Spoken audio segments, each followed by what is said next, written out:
paksa ingsun lakunista ngaya wara kelawan mekak hawa kang dur angkara sanadyan cetan gentayangan mansa gawe rubeda hingga pupusing jaman angetek ingsun nyirep geni wisa murka matur hardining kanca saben ules sing netra tinambaran sun kawelasan ingkang paring kamulyan Samyang Jati Pangeran Jiwangga kalbu samudra pepuntoning laku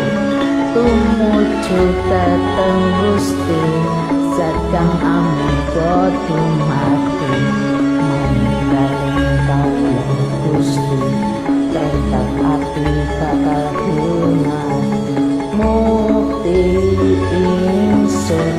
tanpa piranti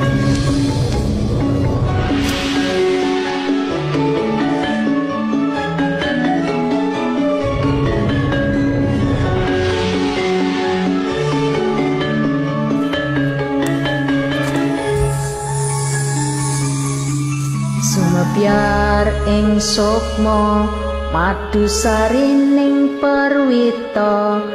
maneka warna prada mbangun praja sempurna sengkala tita moksa kala bendung nyata sirna ya sing rasa mardika mugia den setya pusaka kalima sada yekti dadi mustika sajroning jiwa raga beja mulya waskita digdaya bawa laksmana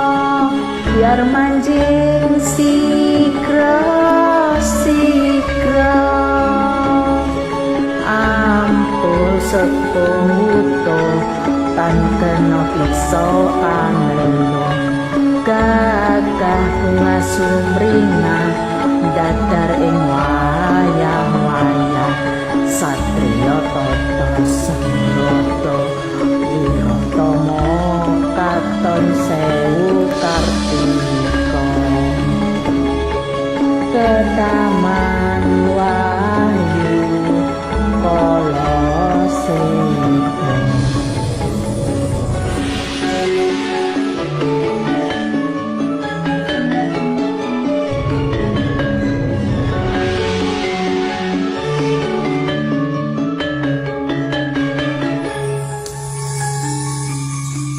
memuji ingsun kanthi guwita linuhung